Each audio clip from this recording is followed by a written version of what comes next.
So, hey y'all. In case you cannot tell, we are at a new location, and March was a very interesting reading month for me. So, today we are going to summarize all of the books that I read in March. So, the first book that we read in March, it was an audiobook, or actually, it was a series actually. It was by Rebecca Ross, and it was the Queen's Rising, which I gave a 4 stars, and I really loved this series. I gave the overall series about 4.5 stars. The second book, which was The Queen's Resistance, was a 5-star read, which was amazing. This was the first book that I read by Rebecca Ross, and it's also her debut novel / series, and I love it. I love her writing and her world building. It's amazing. It's really beautiful. Normally, writing doesn't really stand out to me that often, but if it's really good, then it will stand out to me. There is some romance. The only reason I gave the first book 4 stars was because there is an age gap.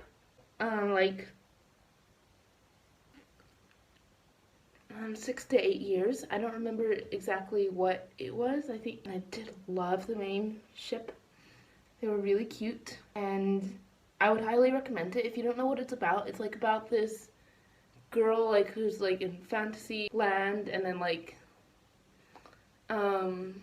in this country that she lives in, you can either choose to go into a regular profession or study to become one of the 5 passions, which are all basically forms of art. So there is visual arts, music, theater, knowledge, and wit, which is being able to handle conversations.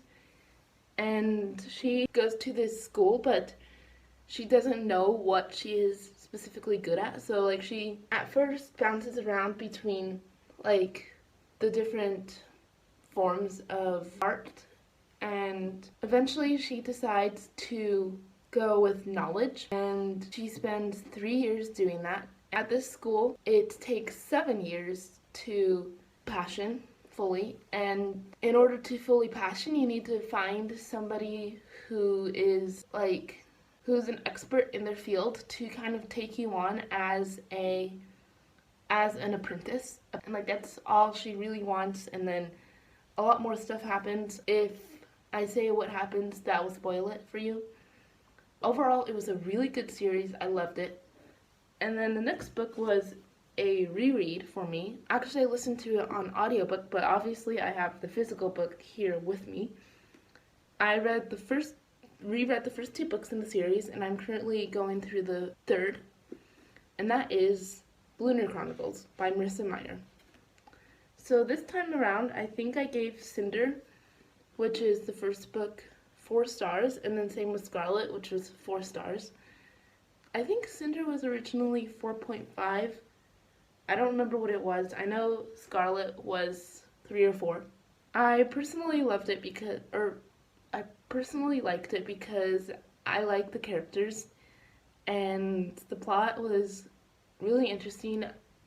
I liked the strength of all of our characters, as well as their dialogue and how they interacted with each other, as well as how well they were adapted for their retelling. If you don't know, Cinder and the entire Lunar Chronicles, they are all fairy tale retellings. The first one, obviously, Cinder, is Cinderella, and then the second one, Scarlet, is Little Red Riding Hood. Then the third one, which I am currently rereading, is Rapunzel. And then the last one, Winter, is Snow White. And while they all have their own little subplots, and they're all trying to overcome this queen, they're all I'd say dystopia, sci-fi with hints of fantasy. And I forgot to do my content part of Cinder. So for content for Cinder and Cress, there really isn't anything. There's no cussing and no like outright sex or anything like that.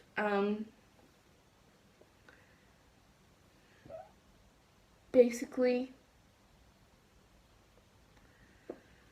I listened to the audiobook. I didn't read the physical book, but like in the audiobook, there were mentions of being naked, and when I went over to check if I heard correctly, um,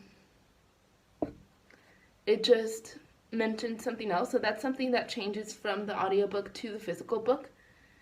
And then also there is a mention of certain private parts, but it's only in a scientific way. So like not like, hey, you know. Um, and then I don't think there were any other content stuff to be found. Some violence, yeah. I would give this like to a 12 or 13-year-old. So that means that it was very clean.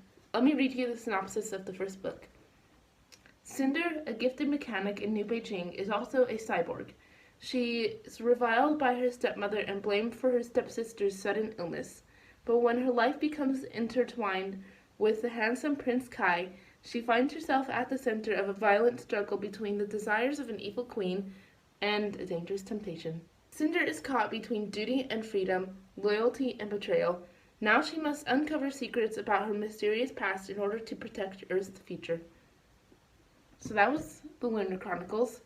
And now we have a classic, which I'm sure most of you have heard of or read, The Secret Garden. This one that I have is a abridged version for children, like you can see how short it is. And then it also has lots of pictures, like you can see here.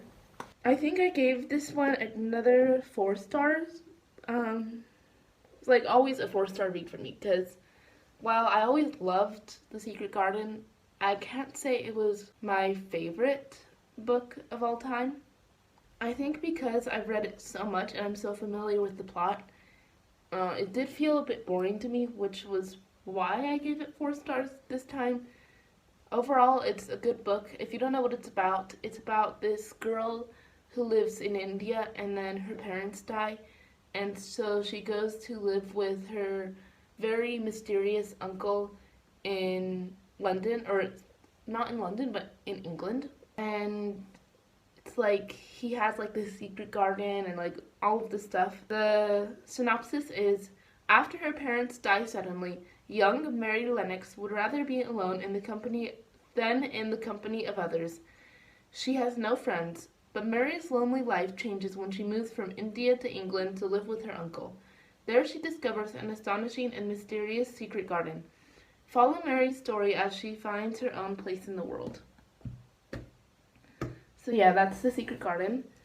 And then I read another book in the month of March that most of you probably haven't heard of, but it was made into a movie. I have not seen the movie yet, but I hope to eventually. And that was Anna and the King by Margaret Landon. It is a bit of a classic. I think this book came out in like the 1960s, I believe. This is a very old edition. I gave it either 3.5 or another 4-star because while I did enjoy it and the characters were interesting, I found it to be a bit repetitive, especially in some places. And also, when I was reading it, I didn't exactly find, like, when I was physically reading it, I wanted to read it, but when I put it down, I didn't want to read it, if that makes any sense. Because, like, I was still enjoying it, but when, like, I didn't have the motivation to actually go and read it. And for me, that really downgraded from my enjoying it. So if you don't know what this is about, probably most of you don't, it's about this lady, Anna, who is a teacher and she goes to teach the royal children in Bangkok, which was then Siam, but now it's Thailand. And she played a big role in the changing of Siam or Bangkok or Thailand, whatever you want to call it, from a absolute monarchy to a constitutional monarchy. So basically what an absolute monarchy is, it's like when the king has all the power and he's basically glorified as God. So basically what a lot of Europe was like in the 1400s, I believe. And a constitutional monarchy is when there is a preset laws that the king has to follow, and the people have more freedom, and like they're more people, less slaves, if you know what I mean. So yeah, overall I gave it 4 stars, I think. And then the next book was a 3-star read, nonfiction, called C.S. Lewis Through the Shadowlands. His story with his life with Joy Davidman. It's basically a biography on C.S. Lewis, but it specifies on, it goes in deeper to his relationship with Joy Davidman. If you don't know who she was a Jewish divorcee and also a former member of the Communist Party. Lewis met her when he was in his 50s or so, and they fell deeply in love. And while I was interested in his story, the author Brian Sibley, it was very well researched. He thought it out very well, but for me personally, it was too much. And so that kept me from wanting to read it and made it very boring for me. While there were a lot of direct quotes, which I did enjoy, I wish there were a lot less. And then all of the research made it very boring. So it was overall 3 stars for me. I did find aspects of it interesting, I learned more about Joy than I had in the past because I watched the movie Shadowlands, which I loved. And it was a very good book overall. Well, not very good. It was just good. So thank you all for joining me, and I hope to see you all next month with another reading wrap up. And I will see you soon with the next video. Bye.